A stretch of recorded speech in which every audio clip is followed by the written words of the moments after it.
Hello, everybody, and welcome to another Top 10 edition of Magic Mike's, proudly sponsored by our Patreon supporters and CoolStuffInc.com, where you can find cool stuff in stock every day. And check out our co-sponsor, CardHoarder.com, offering the best inventory prices and delivery of cards for Magic Online. And check out our Altar Sleeve. Support the show by using the code MagicMikes to check out for 5% off anything in the store. And check out our sleeves at altersleeves.com/MagicMikes.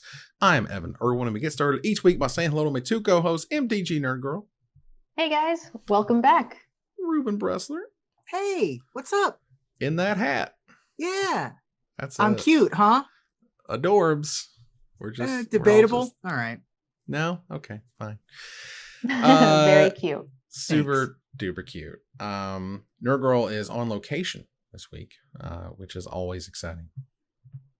I'm also on location where the wild things are. I was gonna say, yeah. But yeah, typically I'm the one who's vagabonding, but some legitimate business person in business had to be done. Super legitimate business. And we also begin with our choice of the top comment from last week in a segment we call Honorable Mention, where Ruben will tell us who was the most eloquent, letting us know what card we did not choose as one of our retro top 10 Scars of Mirrodin and Mirrodin siege cards. Ruben? Well, this week's winner, I think it was pretty obvious, was Fred Perez. Had a lot of likes on the YouTube. You like aggro? Well, forget monocolored aggro. Instead, try artifact aggro. Tempered Steel is by far the card that made artifacts fun for me. It was the card that tied Memnite, Signal Pest, and Etched Champion into one fully aggressive deck and a gateway to Affinity. It's a hell of a Magic card. Tempered Steel is a rare from Scars of Mirrodin, and it's 2 white mana and a generic mana, so 3 mana for a rare enchantment that says artifact creatures you control get +2/+2. Talk about your glorious anthems. Goodness. Yeah. This was one of the ones on my short list. I didn't end up including it just because I felt like it was a little too specific and there were other Affinity ones I wanted to include. So there's just too many good cards. And there's a lot of really good Affinity cards. Yeah. This thing won a Pro Tour, right? I think this won a World. Or it got like in second place in Pro Tour. Might have gotten second at I don't have the stats up in front of me. I'm pretty sure Worlds it won. I don't know if it won a Pro Tour. I know it was on the big stage. Let's put it that way. This made it to the very top tables because, 3 mana for all your stuff getting +2/+2, it was a huge boost. And there were plenty of good options. As he mentioned, the Signal Pest and Edge Champions of the world were very, very powerful. And congratulations to Fred Perez. Please contact us on social media, ideally Twitter DMs at MagicMikesCast. Thanks again to CoolStuffInc.com for sponsoring this giveaway. And stay tuned for our top 10 list this week, and maybe you can win next week's free gift certificate. Because it's time to talk about the cutest cute things to ever cutie cute. Not me, because my number 10 is higher on someone else's list, but we'll get there because it's adorable. But Ruben, what's your number 10? Well, my number 10, we're at number 10 and I'm already cheating because my number 10 is 2 cards, but it's at number 10, so it's fine. There are some very, very cute cards, but there are also very few cards that are specifically made to be cute. And 2 of them were done by one of our former co-workers at Star City Games, Andrea Radek, who illustrated both Adorable Kitten and Half Kitten Half, which were from Unstable. Adorable Kitten says, when this creature enters the battlefield, roll a 6-sided die, you gain life equal to the result. But it's also a host creature cat because it has it pairs up with Augment. So Half Kitten Half is a creature type cat that says whenever you're dealt damage, comma, and then it has Augment of 2 generic and a white that says that you repay that mana and reveal it from your hand to combine it with a host as a sorcery, and then the creature would get +1/+2. Oof. Yeah, this is a really cute one. Cute Kitten was actually on my list originally, and I just kept finding more cute cards. So it actually got cut because there are too many cute kittens. I decided to limit the amount of cats I had on my list, and this one, got thrown out. So this one is amazing. I like all of the untyped cards, and I love anytime they go together in separate arts. It's super cute. Nice. Yeah, we when I was working at Star City Games, I was able to hire Andrew Radek to work alongside Kristen Plesko to do artwork largely for tokens and personalized tokens for winners and things and playmats and stuff. And to see her kind of graduate herself into, she's doing graphic novels and then later magic art, which is incredible. Always fantastic to have people who were sort of my employees at one point be able to move on to up and do great things in magic. And so this picture is absolutely fantastic, and I'm glad to see her on the list. Very nice. Nice. Nerd Girl, what's your number 10? My 9 and 10 are both higher. I have 3 hires today. Oh, well, I mean, Ruben pulled us through number 10, which is good. So move on here to number 9. Now, Nerd Girl doesn't have one, but I do, and that's cool. This is a fantastic card. It's a weird little card. It's not a great card. It's not a powerful card. Not gonna see on any Pro Tour list. It certainly didn't win much. But it is weird and it is unique. And its foils are $35 because they're old and it's a cute little girl. Sometimes Wizard just a magic. It's literally called Little Girl. You can't start to get much cuter. She's right there. For a half white mana. She's 1/2, 1/2, a 1/2 power, 1/2 toughness human child. Is a common in the unhinged set, but again, is a $35 foil. I can't believe it's so much. This was actually my number 10. We're very close. And the reason I had it for my number 10, because I thought it would be the card to start with, because let's be honest, with the exception of 1 or 2 cards on this list, there's really no order. I tried, but it was really tough. But if you look at the art on this card, she's got the little bunny ears. It's very Eastery themed. So this feels like the iconic Easter card. I think she even has her little tutu. It's pink and purple colors. And, she looks like she's about to go on an Easter egg hunt. So this is where I decided to start. And she's going to meet all the cute little animals along the way. Amazing. I did screw up my list because I realized too late that the cute episode, which of course we're doing because of Easter, also coincides with Passover. And I could have made it 10 plagues themed. And that would have been a fun little mini game for me. Interesting. I'm not sure what I would have done for blood at number 10, but that's fine. You figured it out. I would have figured it out, but this is a really good one. Obviously it also crossed my docket as well. An excellent choice. Yeah. Rebecca Gay artwork is absolutely fantastic and I love it. All right, Ruben, what's your number 9? My number 9 is a card that I forgot existed because it's a Arena New Player Experience Extra. And that is the only place that it has ever been. But it's adorable. And I remembered the art and I was like, where have I seen this art on a Magic card? And I tried searching for it and I couldn't find it. And then finally I was like, oh, right. This is the name of the card, but it's only available in the New Player Experience, and it's called Shore Comber Crab. Shore Comber Crab is 1 blue mana for an 0/4 crab. It's illustrated by Chris Seaman, who does a lot of art, most notably probably the most recent, what was the card called? Boon Reflection. But has done a ton of Magic art, but also is very funny here because that's another name for a sailor, Shorecomber crab. The crab is wearing a pirate hat. It's very cute. No, that's absolutely adorable. I don't know. You pulled that one out of the hat big time. Get it? Yeah. Nice. This guy. No, I've never even seen this art before, and I'm going to jump in with 8 when we're done with this. This is adorable. It makes me so happy. I've never seen this. Thank you for including it in your list. I'm stoked. It is great. I'm not gonna lie. I did need to put a crab on my list for Nerd Girl. Yeah. So are we going to 8? So let's pivot on into number 8. What you got? All right. So I like crabs. So I decided to put one of my favorite crabs. They're super cute. I don't care what anybody says. I think crabs are adorable. So we're going to put Hedron crab on the list at number 8. Nice. I actually find a lot of really weird things cute.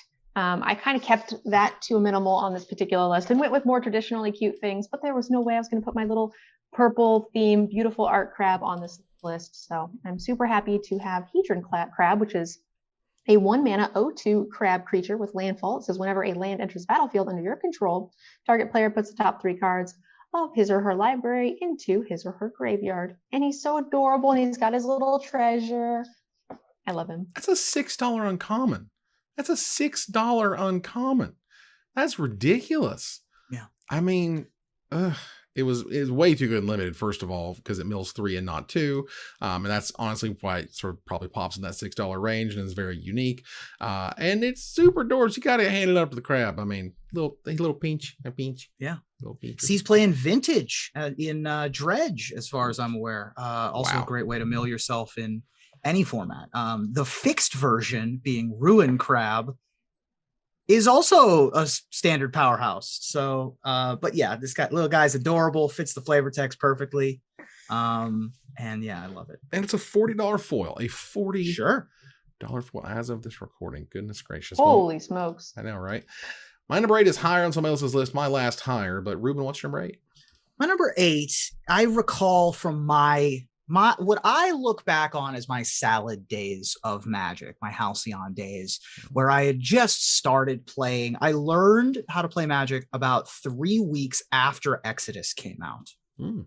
And so the first limited format that I played was like Tempest Block, and I didn't know what I was doing. And I wasn't good, but I was having fun. Urza Saga rolls around. I still don't really know what I'm doing, but I, can vaguely understand, oh, this card kills 2 things for 1 card. That's good, right? This creature is very difficult to deal with. That's good. And then I sort of, grew and changed. About 6 months into being a Magic player, I was getting into the competitive aspect of it. Mm-hmm. And then Urza's Legacy comes out. And Urza's Legacy, I've said on the show many times, is my favorite set of all time. Because it's what I recall as being when I became a Magic player. Like, that is what I identify as being, this is when Ruben started. So I knew immediately that this card had to be on my list. I like ferrets. I think they're very cute. I don't want to own ferrets. I think they're stinky, but they are adorable. And every YouTube video I see of them, they're very smart, and they like climb in coat sleeves and stuff. Mm-hmm. And the best ferret art on any Magic card is Repopulate, which is a common from Urza's Legacy. It's an instant that says shuffle all creature cards from target player's graveyard into that player's library. And it also has cycling of 2 colorless, where if you pay 2 colorless and discard it, you draw a card. It's adorable. Yeah. Yeah. Look at how curious those little guys are. It's been so long since I've been anywhere near a ferret. There was a guy, when I was a kid, there was a guy up the street who had like at least 2. And we always thought it was the coolest thing ever because they would just like crawl all over him and stuff. And we thought that was neat. But all I hear about at this point, I'm guessing, it's kind of an adult thing, which is ferrets are cute and my God, they smell. And that's all I hear is they're cute and they smell. I don't even know what they smell like these days. All tiny rodents tend to be cute. Like, I think mice, like little hamsters, like all sorts of things like that they have cute little faces. I don't know what it is about ferrets. I will say I had a sugar glider that also sometimes can be smelly, but not as bad as a ferret by any means. But I was told like the girls are less smelly. So I don't know if ferrets have something similar, but yeah, I agree. I think most smallish rodents are adorable. Amazing. Yeah. All right, well, let's move on here to number 7. Now, my number 7 is not a rodent. It is, it's not even really a full-grown version of what it looks like. But it is incredibly adorable. And, Magic got weird when it went to Lorwyn. Like, when it went to the whole Lorwyn plane, everything got really weird. And it kept getting weird in Morningtide to the point where you see a cute, super cute little lamb with the big wings on Shine Wind, because that's a lamb with wings, and it's a lamb with wings. How can that not be the cutest thing ever? And I love it because it's cute. The colors on that are super pretty. That was also my short list. Yeah, just gorgeous. There is an interesting story behind Shine Wind, which is, I believe, that the art for Shine Wind and Revelark were swapped, because they got the art for Revelark and it seemed big and epic, and they got the art for Revelark, which was this, and it seemed adorable, and then they got for Revelark, which seemed big and epic and would have gone on Shine Wind. So they just sort of swapped them, and I believe that it worked out perfectly. Yeah, I think it worked out okay. This looks like a weird elemental that does weird things, and Revelark looks even weirder, which is nice. Ruben, what's number 7? My number 7 is a character that took the Magic world by Cute Storm. Dominaria was a set of incredible old gravitas and provenance, old legends from yore that came back, new legends making names for themselves, and then a swabby that was a collection of spores that grew up on the inside of the Weatherlight that was named Slimefoot the Stowaway. Yeah. Slimefoot the Stowaway is a generic, a black and a green for a legendary creature fungus. It's an uncommon 2/3. Whenever a saproling you control dies, Slimefoot the Stowaway deals 1 damage to each opponent and you gain 1 life. And for 4 generic mana, you can just make another 1/1 green saproling creature token. I am so glad to see Dominaria on this list. I don't believe I have any entries from it, but that doesn't mean that, as Urza's Legacy's for you, I think at this point, Dominaria is probably my favorite set of all time. I loved it from start to finish. I loved all the characters in it. The fact that Saga showed up in there first. The draft environment is absolute perfection. Like, it's absolute perfection. It hurts. It's so good. And this is just an example of, you took a cute little character, you made it neat, interesting, powerful on the uncommon power level, but not overpowered. Like, this was cool, but I wasn't like, oh my god, the game's over. It's here's a whole facet I got to work around, and that's neat. And Slimefoot's great. I love Slimefoot. Yeah, this is one of the cards where if you don't look at the art closely, you won't notice it. But if you actually do look closely, you can see all of these unique little saprolings, and they all are super adorable. They have different colors, different little mushrooms and flower buds, and little hats. Like, the mushrooms actually form mini hats, which is super adorable. This is one of my favorite cards from Dominaria in general. This was my favorite archetype to play because of this card. Absolutely. Oh, I first picked a Slimefoot, let me tell you. For sure. Yeah. There was a really touching story about Slimefoot that was written alongside the Dominaria as a fiction piece. I forget what it's named, but sort of like waking up and realizing you're a thing, and sort of the exploration of what does it mean to know that you exist. And the evolution of Slimefoot was a very interesting and touching story. Yeah, and he brings friends. With him. That's great. All right, Nerd Girl, what's number 7? All right, my number 7 is, so I actually kind of pulled a couple of, this isn't a card I would have put or thought to put on my list, but I actually thought it was very unique because I pulled one of my sub channels. I was like, hey, anybody got any cute cards they can think of, just to see if I can get someone who finds something a little out of, my search engine. And this is the one that made the list. And that is Harmless Offering. My number 8. It's a 3-mana sorcery. It says target opponent gains control of target permanent you control. But it's a cute little cat that they're holding, and I always just thought it was a cute little cat. But once you look closely, you see that the cat's tail is a snake, making the flavor of the card and what it does so much more relevant, which is not something I've ever noticed before until someone had pointed it out. And then the flavor text has such an adorable face, because the tail is the trap. It's so cute. And it's already bit him. He's got the little bandage right there on his thumb. Mm-hmm. The story, and he's still holding it. Yep. The story being told in this is so cool. I remember when the Harmless Offering Liliana's Contract deck was, let's say, a thing. Let's say it was the thing. A thing. It was written about a couple times. Yeah. But I was able to commentate a match when I was working with Tales of Adventure where it worked, and I was so happy. Oh, that's amazing. Yeah, I mean, this is... What a great entry, though. Oh, yeah. Good choice. For those who don't know, this is a color-shifted donate where you just give your opponent something, and ideally it'll kill them. It used to be Illusions of Grandeur back in the day with the cumulative upkeep, but, these days it can be a little bit on his contract. It's all right. Choose one you haven't chosen, such as you lose the game. Do you lose the game? I think you lose the game now. Thanks. And you take a card back, and then you shuffle up, and they fell to slip. But I never got it to work. Just one of those, you're like, I hope it works. It never worked for me. Good choice by your chat. There you go. Let's move on here to number 6. Ruben, what you got? My number 6 is a card that I remember casting a ton. It was a card that I've cast a lot in Pauper in particular, although I've definitely also cast it in Legacy. with especially when survival of the fittest was legal. This was one of the main, go-to kind of targets. I also remember it because I gave a copy of this card to my sister as a gift, because she doesn't care about Magic. She could give a crap, but my sister loves frogs, and I gave her a copy of Spore Frog. Nice. From Prophecy, and she still has it, which is great. Spore Frog is a green mana for a 1/1 frog that you sacrifice it and you prevent all combat damage that would be dealt this turn. Shout out to Prophecy. Seriously, only one reprint in Modern Horizons, and before that, it was getting up there. Was it? Yeah, they were like $5 a piece. Yeah, there was Prophecy's weird. Prophecy could be the worst set in all of Magic. It's like, you think Homelands is bad, then Prophecy is like, hold my beer. It's really exquisitely horrible.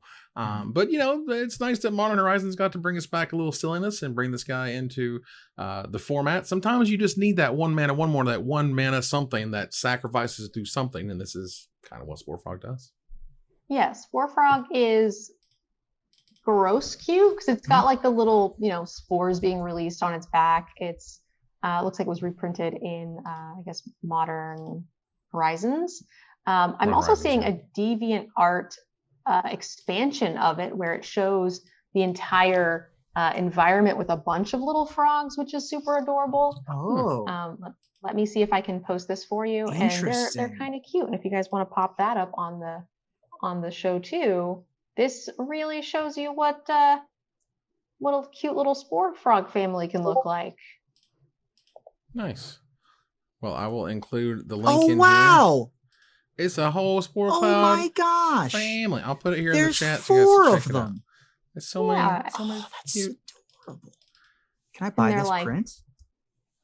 They're different colors, and it looks like they've got different their backs are slightly unique, which is really cute. Wow. Nice. So it's very well done, this art. Let's move on to number 6 for Nerd Girl. What you got? All right. So my number 6, I don't know why. I'm a dog person through and through, but definitely a lot more cats made my list for some reason. I feel like a lot of the dogs were not portrayed in necessarily a super cute way, but the cats are all like, look at me, I'm so cuddly. And I'm just like, gosh, dang it, fine, get on the list. Silly Miri Weatherlight Duelist from the Secret Lair. Yeah. This is a colorless green and a white for a legendary cat warrior with first strike. When it attacks, each opponent can't block with more than one creature this combat. As long as it is tapped, no more than one creature can attack you this combat. And it is a 3/2 first striker for just 3 mana. It's amazingly cute. It's amazingly good. And this was a great reprint. I've said this many times, I haven't bought Secret Lairs except for one. I did the Extra Life one. This is the only one I really kind of wish I would have known about at the time and gotten it. I got one up there. Yeah, there you go. I bought a copy because I was like, it's too damn cute, and cute sells. People like cute. Well, you forgot to send me a Christmas gift, Evan. Oh, well, let me just get that thing right on up to you. It'll be on its way. Also, shout out to Andrea Radek again, getting in the Secret Lair game. Truth. Yeah. Andrea, go. Let's go. That card is absolutely fantastic. Probably not the last you'll see from this Secret Lair itself, hint, but I guess we'll see. This next one is my first Secret Lair choice. And spoiler alert, the rest of them are all Secret Lair choices. Wow. Because there's so much awesome stuff that's in Secret Lair, and the ability to just be as creative as you want. I love creativity. It drives me, and I really appreciate it. And this is one of those things where I could even see, sort of what Nerd Girl was saying was like, this is cute to me because I think it's interesting. It's sort of a mashup of two things that's very cute and very not cute. But I just absolutely love and adore and did purchase the Tattoo Secret Lair, and the Ink Moth Nexus inside it has the butterfly with a little skull on it, but it's also a beautiful purple butterfly on there. Ink Moth Nexus, if you don't know, is a rare land. It's very expensive these days. It taps for a Wingding and a colorless mana. For 1 generic mana, you can turn it into a 1/1 Blink Moth artifact creature with fly and an infect until end of turn, and it's still a land. And it's just a fantastic Secret Lair that I thought was terrific. Yeah. Nice. Yeah, the art is really unique. I think sometimes when we see these or like the animal organ one, just anything that really kind of breaks it, like with the cats and all of those things, they're very cute, but it is classical, magic art that we see on everything. This is Right. very, off the wall, out of left field, and I love those. Yeah, very cool. All right. Ruben, what's number 5? My number 5 it's another cheat. I have multiple cards here because there are some characters that are known to make things, and the people that make things have a particular style to the things that they make. When Duretti makes something, what Duretti kind of their style is. When Slowbad is making something, you kind of get it. When Felden makes something, you kind of have the motif. But when Joyra makes something, it's adorable. Everything Joyra has ever made is adorable. Joyra adorable. Adorable. And that's why sharing number 5 are Joyra's Familiar, Joyra's Time Bug, and Joyra's Toolbox, all of which are artifact creatures. Toolbox from Urza's Legacy, it's an uncommon. Time Bug being from Time Spiral, and then Joyra's Familiar coming from Dominari. Wow, that's a lot, and they're super duper cute. I mean, no two ways about it. These are great. Yeah, the Familiar in particular with the big eyes it really sticks out to me. Just makes me feel warm and fuzzy inside. And the Toolbox, I really appreciate the detail that Mike Robb put into this toolbox. Nice. I like the idea of making multiple different little things like this. Yeah. The idea that you can make it kind of, flavorful while also like hinting at characters. They don't have to be right sort of in your face or whatever. These aren't like super overpowered cards. It's not like, you associate Jorah with like something that's ridiculous. It's just kind of cool, cute. You can look through the history of Magic and find little bits and pieces. Like, oh yeah, that's her. That's cool. It definitely fits with what I picture an artificer to be. Mm-hmm. Someone who tinkers and spends a little time making a little clockwork device that does something and also is aesthetically pleasing. There you go. The toolbox itself is also like super ornate. Yeah. I love the art on it. It's got the little if you look closely, it's got like the little stinger in the front and everything. Yeah. Very well done. That's cool. Yeah, and that was right in that I would almost sort of kind of describe as a transitionary period between like real high level fantasy art where we kind of got to sort of what it used to be back in the day, which was more of traditional is not quite the word, but kind of flat, I guess is a way to put it. As much as you could do with probably the pencils and art tools you had at the time. Nerd Girl, what's number 5? My number 5 is my last hire. Oh, okay then. Fair enough. No biggie deal there. Well, my number 5, as mentioned, continues the Secret Lair train, where we're able to be as fun and as creative as we want. And interestingly enough, you could arguably choose either version of this card that you would like to play with or have. And it was cool that when you bought the Secret Lair, you actually got both of the versions of Mulldrifter that was drawn by a small child.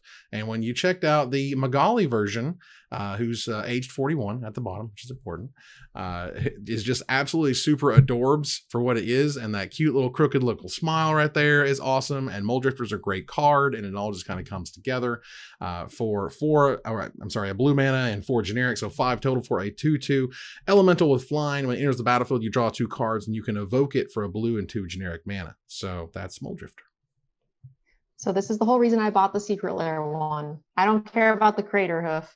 I did buy 3 of these Secret Lairs because of this Mulldrifter. Nice. And I saw somewhere on social media or something the picture of the little girl who drew this, and she had the stuffed Mulldrifter that looked exactly like the art from the artist version, not the little kid version, right? The little kid.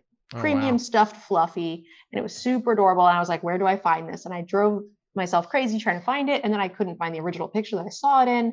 And then when I had Gavin Verhey on my stream for like a Q&A for Extra Life, same series, I was like, so where is this? Is this a thing? Am I imagining that I saw this? And if so, where do I buy it? And he's like, well, there's 2 made, one giant one that's in the wizard's office and one for the small child. And I was like, so I can't buy it. And he's like, well, maybe you can if you ask her mother or something. And I was like, no, please make this. I will give you infinite dollars. Yeah. I'm still mad. Why wouldn't they make it for us? I gotta tell you, I went down the road one day many years ago of trying to make a stuffed animal, and it is difficult. It is not easy. The people who make them are very specialized. The process of trying to get them in and them being like safe, and they have to be like tested, and there's a whole like caboodle, and then there's the design itself and how much padding and where things go and what materials that you use. I mean, it's nonstop. And so but they already went through the process. They did. That's right. Exactly. They could have just hit, and then we're talking $250 per when you're at that level of just onesies, twosies trying to get it right. Sure. So But very expensive.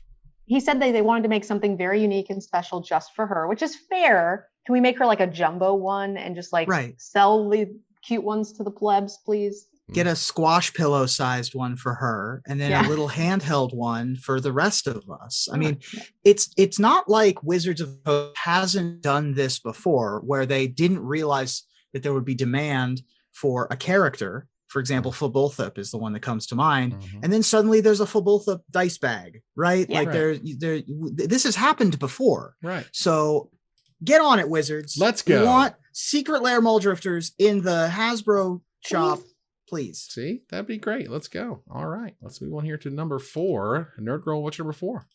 All right. So my number 4 has a special place in my heart. And that's actually because it was a preview card of mine. Mm-hmm. And it just so happens to be one of the cutest cards of all time. And it reminds me of my ham. So we're going to go with Pack Song Pup. Ooh. This is a 2-mana 1/1 wolf.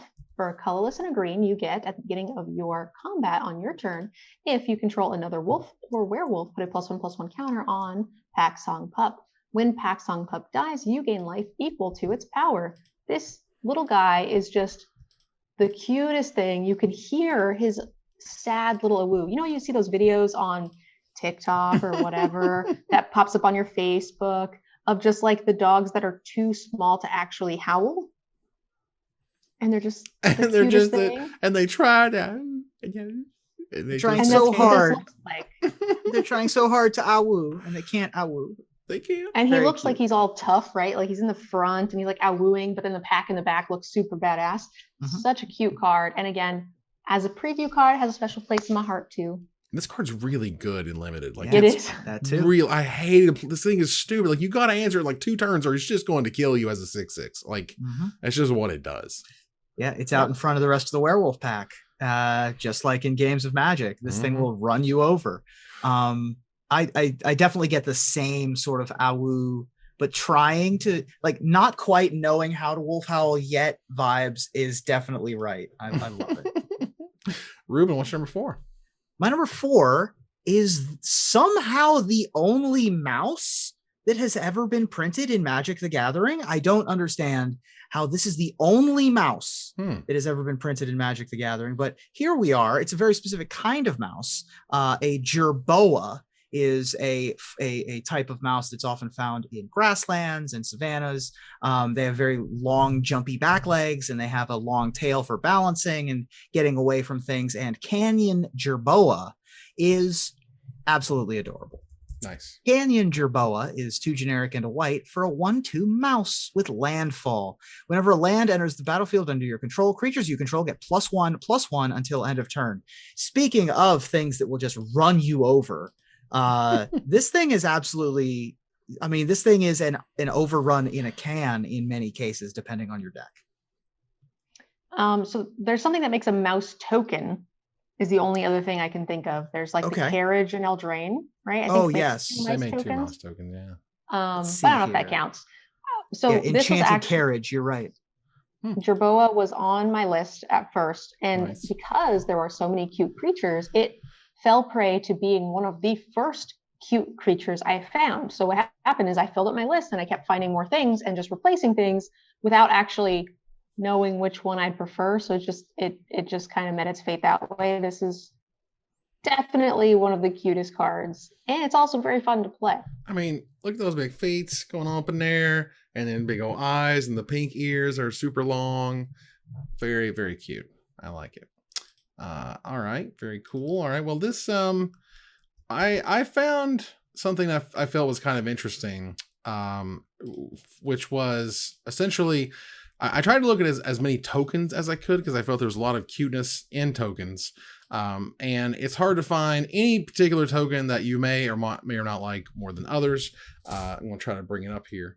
But there was one that was made, here we go, that was absolutely incredible. And like, it blew me away. I was looking through as many cards as I could, and I was scrolling. And I stopped and I was like, whoa, that is just, it's gorgeous. It's beautiful. It's cute as hell. It's got the most incredible sort of face here on the squirrel itself. It was made by Puffy Gator as a squirrel token for the Do You Like Squirrels secret lair. And it's fantastic. And it's hard to fully explain when this is a $17 token. Wow. For a reason. It's absolutely incredible, and I will link it here in the chat so everybody can know what I'm talking about. You guys can click on it as well if you want. But yeah, Puffy Gator just knocked it out of the park, and I think this is the cutest damn thing I've ever seen. One of that's that Disney cute. That's the like yeah, the Pixar. We've specifically distilled down what cuteness is, and this is what it is. We found it. Yeah, it even has like the glow. Something about it. Even, the tail is very artsy. It doesn't necessarily look like fur, almost looks like feathers. Yeah, there's a lot going on in this card, and it's really, really pretty. A little bit of the eyelashes and just like the little mouth right there. It's super adorable. Dainty. Yeah. Yeah. This is the platonic ideal of a cute Magic card for sure. It's like dozens of scientists have worked years on end to create a cute Magic card, and this is it. That's what came out of the machine. All right, let's move on here to number 3. Ruben, what's number 3? My number 3 is not that. My number 3 is just a doofy looking good boy.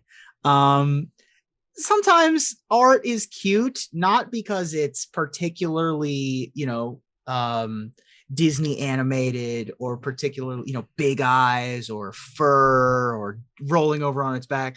Sometimes it's cute because they're doofy. Like you can tell that this animal is a good bean who just wants to be your friend. That's the feeling that I get from Zodiac Dog. Nice. Zodiac Dog is too generic in a red for a 2/2 dog with Mountain Walk from Portal 3 Kingdoms, who's got his tongue hanging out the side of his mouth, and he's just happy to be here. The old 3-mana 2/2 Mountain Walks, huh? Yep. Gosh. He's very good.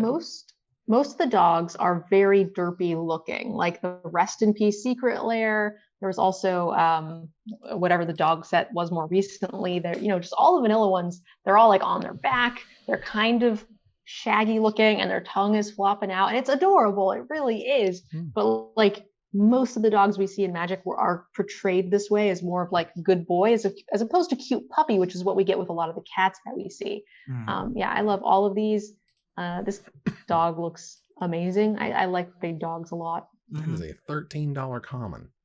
Wow. Portal 3 Kingdoms. $13. And man. It's not the only Zodiac animal that's like kind of cute. I particularly like the pig and the rabbit. Also, but there's so much to love about Portal 3 Kingdoms art, and the Zodiac cycle is one of the facets. Very nice. Very nice. All right, Nerd Girl, what's number 3?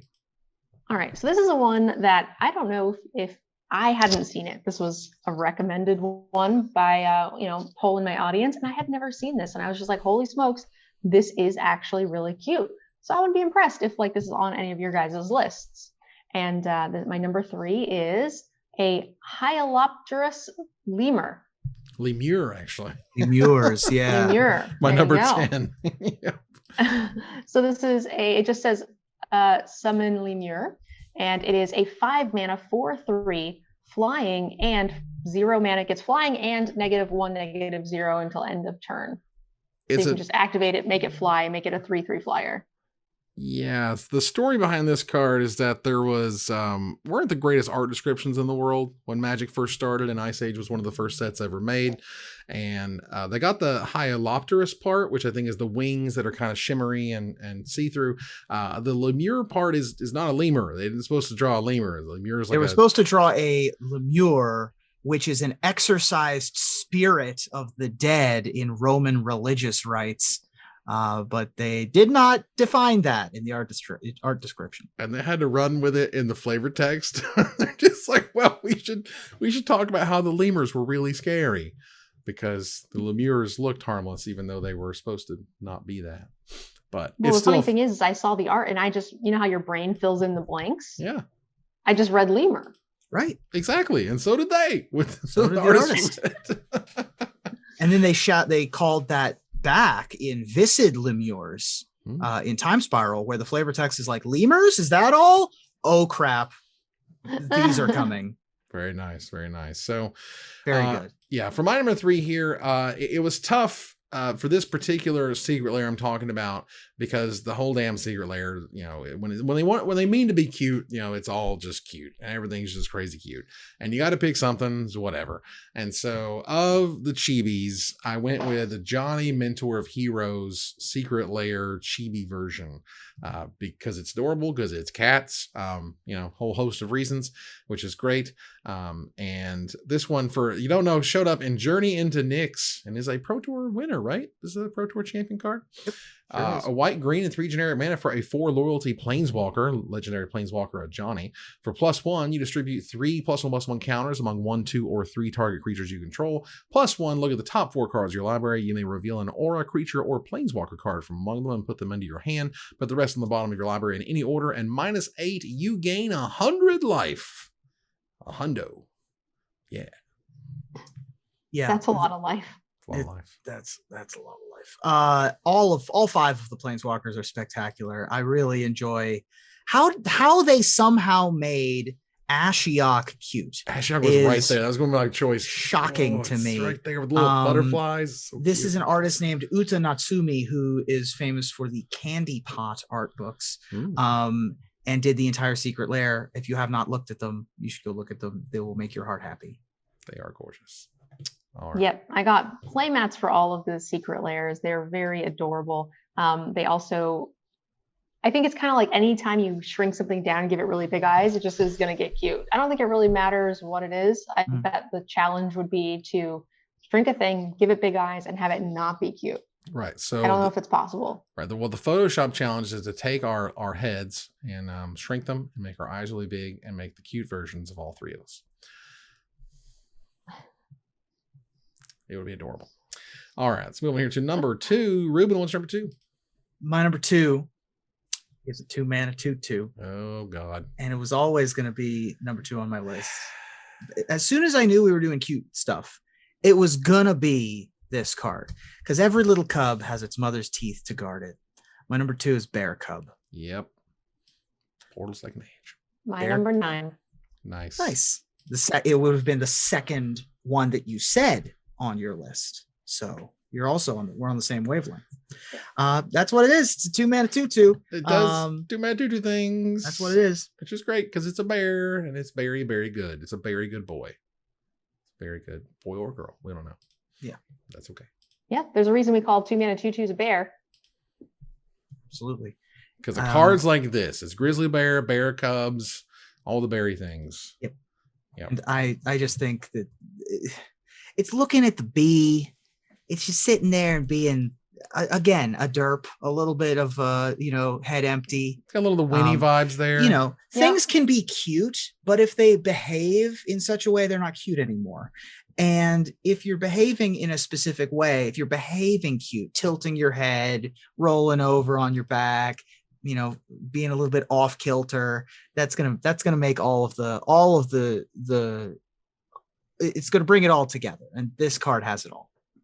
I liked that he was just kind of sitting there on his butt, not in the way you would typically see a bear. It was very, very adorable and kind of a classic. Yeah, there's that nice contrast, because Mama's right there and she's going to eat you alive. But Bear Cub's having fun looking at the bee. That's cool. All right. Nerd Girl, what's number 2? All right. So my number 2, I picked it because I think that Wizards did a great job. They made this card for a great cause, and it just gives me so much Easter vibes with the coloring and everything about it. So let's go ahead and put Princess Twilight Sparkle on the list at number 2. Ooh. Nice. It is plains and an island for a legendary creature, Alicorn.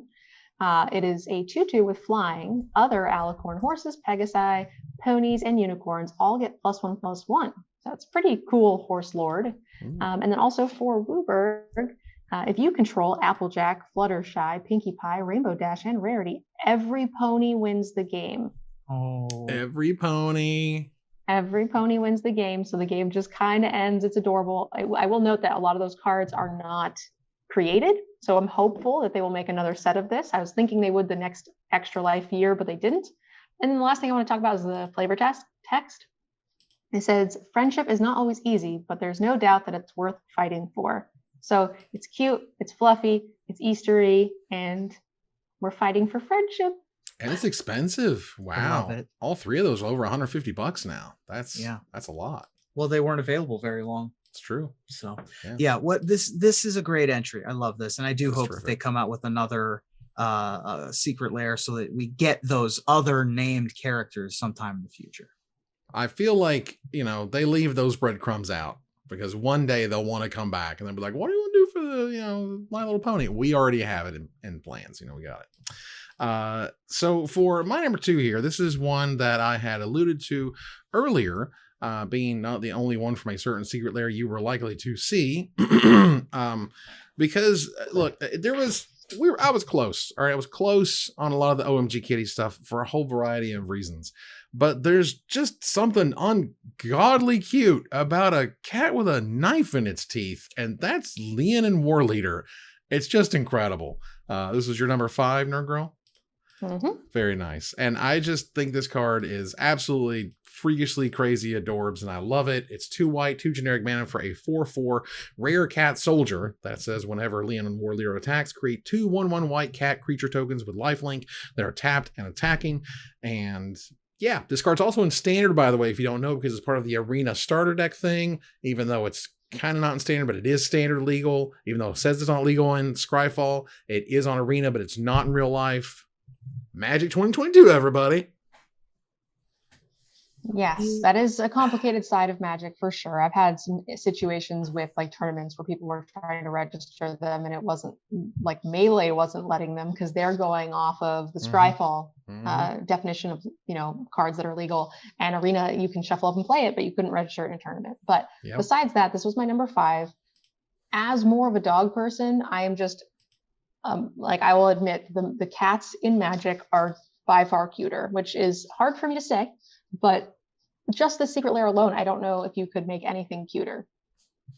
Look at that little cat at the bottom right. Look at that, what, like the eyes just wow. Absolutely. He is just going. Like there's no stopping. Love that each of the cat tokens on the war leader has their own personality. The war leader themselves is very clearly in charge, not just because of the armor, but because of the attitude.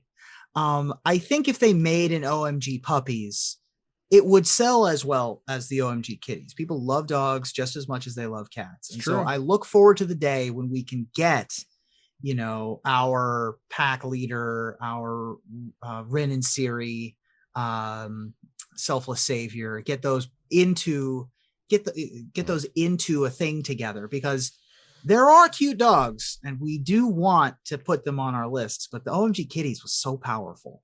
Oh yeah, the OMG kitties was incredible. And honestly, I'm like, why did they make OMG dog or OMG puppies? That would be absolutely incredible. Like, considering how exciting these OMG kitties cards are, they're high on the excitement level. All right, super duper high. Number 1 here for us, Ruben. What's number 1? My number 1. I'm cheating again because there's 2 cards. You cheated like 3 times, dude. I did cheat a lot this one. There's a lot of cute things. And I don't think either of these are going to be on your lists, but I did want to mention these. Both of these are illustrated by Nils Hom, who is perhaps best known for like Baleful Strix and Thragtusk. So like sort of a bit of a darker aesthetic to what he makes. And so you wouldn't immediately think that aesthetic goes with cute. but it goes along with where the wild things are, why I'm wearing this hat here, and goes along with, over the garden wall, a little bit darker with the cute that goes along with it. And these two cards are exactly dead center that. They are basically children wearing costumes, which I think is hilarious and cute. But in fact, the costume is who they are because they are oofs, both of them. Gilderbairn and Glimmerbairn are my collective number one. Wow. Gilderbairn is an uncommon from Eventide that costs a colorless, a green blue, and a green blue for a 1/3. It says pay 2 generic and a green blue, so 3 total mana, and untap it. For each counter on target permanent, put another of those counters on that permanent. And then Glimmerbairn is a 1 mana common from Modern Horizons and then later Jumpstart Horizons. It says sacrifice a token of some kind. It gets +2/+2 until end of turn. Yeah, these are brilliant. These so definitely it makes me really happy.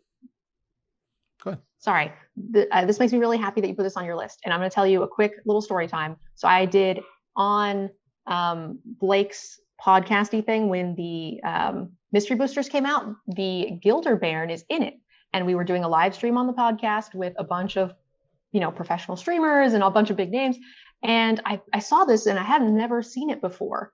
And I pulled it out and I was like, oh my God, this is the cutest thing ever. And everybody wanted to see what it was. And I showed them because nobody knew what was in the packs at the time. And they were like, you think this is cute? Like Marshall was there, Melissa DeTora, Numat the Nummy, like everybody. And they're like, this thing is not cute. And I was like, are you kidding? It's adorable. So thank you, Ruben, for get in the comments.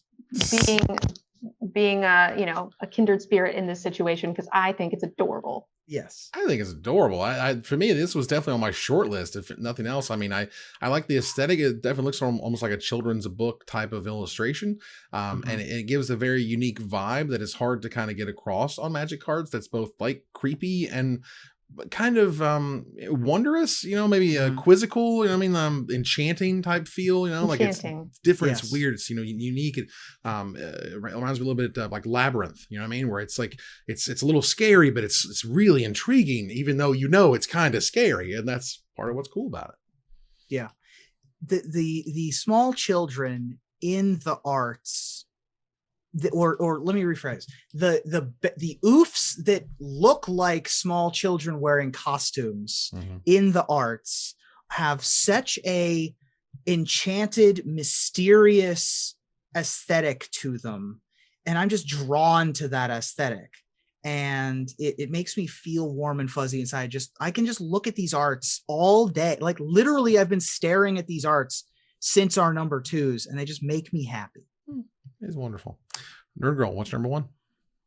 All right. So my number 1 is a bit of an interesting one because it itself is not, it's a spell, it's a sorcery. So it's not like a creature itself, which is, I think, one of the only ones on the list that is of that nature. But I think that the art is super adorable. And it has been one of my favorite cards for that time for a long time, because people always ask me as a content creator, what's your favorite card? And being a limited player, I don't really form strong attachments to cards for any particular reason, except for the art, because, once it's gone, it's gone. I never see it again. And so my number 1 is going to be Switcheroo. This is a 5 mana sorcery that's been reprinted a number of times, and it just simply says exchange control of 2 target creatures. But in the art, you have a dragon and a little turtle, which are 2 of my favorite things, and they're Eskimo kissing. And that's what is sort of Freaky Friday switching their place. But it just looks so cute. I can just picture their little like nose boops as like this big fearsome thing, gently rests its snoot on this little turtle. It's so adorable. I think it's a very cute and well done piece of art. Yeah, this was first of all, the art is absolutely terrific, in showing crazy scary versus crazy not scary, and the card itself always kind of perplexed me in that I was like, was this? It always felt really good when my opponents played it, and always felt really bad when I played it. And those are always like the weirdest cards for me because I can never wrap my head around them right. Like it always blows me out, but I always have something really good. I don't want to give it to them.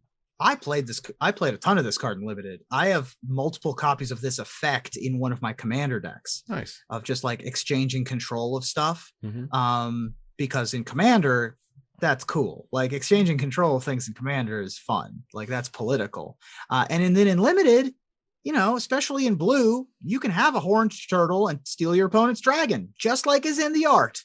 Yeah. I feel like if I'm stealing my opponent's dragon and I exchange with the turtle, I shouldn't have to pay for this spell because I'm telling the story that's in the art. But the art really does tell the story, and it's beautiful and it is adorable. Nice. It switches between one to the other. Very cool. All right. So for my number one, I threw around kind of my top 4 or 5 here and there. It could have been the Disney squirrel. It could have been a cat with a knife in its mouth. It could have been a chibi. I'm not sure. But I ultimately, when I was looking at it, I was like, well, I feel like probably the cutest thing that Wizards has ever made as a product was the Valentine's Day Secret Lair. And if I had to go through and I'm like, which one do I like? I like the Boros Charm. I like the token and stuff, which is cool. But man, just the raw cuteness of Gisela, Blade of Gold Knight is just beyond anything else in the package. It's a 2 white and a red and 4 generic mana for a 5/5 legendary angel that has flying and first strike. It's a 5/5 that says if a source would deal damage to an opponent or a permanent an opponent controls, that source deals double that damage to that player or permanent instead. And if a source would deal damage to you or a permanent you control, you prevent half of that damage, rounded up. So it's an amazing card that's worth $11+ no matter where you try to find it. It's a hell of a commander, and it's just the cutest damn thing I can find. Yeah. That's what I got. The entire set was really well. A couple of these Boros cards made my Valentine's Day list as like romantic cards. The Boros Charm I think is my favorite. They're all so good. It's a little fat baby. The baby Who with doesn't the love cheeks. a little fat baby? Got the cheeky cheeks. It's all shiny. Like, it's absolutely incredible.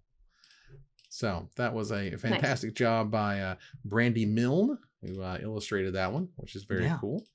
And that said, that was our top 10 that was our top 10 cutest cards. You'll see them on screen right now for your review. Take a look at my list, Nerd Girl's list, Ruben's top 10, and we want to hear from you about what card we did not talk about. And we'll select our favorite to win $50 worth of anything at CoolStuffInc.com. But before we go, I want to thank my co-host. Thank you, Nerd Girl. Thanks for having me, guys. See you next time. Thank you, Ruben. Hey, y'all cute. Don't forget, y'all are also cute. Right. See, if I had that hat, I would say you drop this king, but I don't. That's right. I don't want a hat. So you don't want this hat? This hat's so warm and soft and fuzzy. I have a giant head. I don't know if you knew that. Me and hats don't always. Well, with this on, I also have a giant head. Well, now, goodness, as we move on here this is not helping the arguments that I'm not a furry. It's okay. You've made that joke so many times. I swear I'm not. Don't think there's anything wrong with that. Now, I also have this hat. It's true.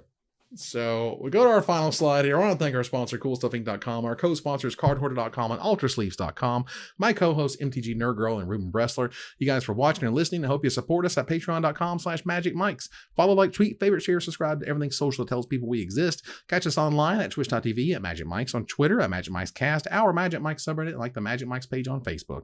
Or join us here next week, same time, same place, for another episode of Magic Mikes. Good night, everybody.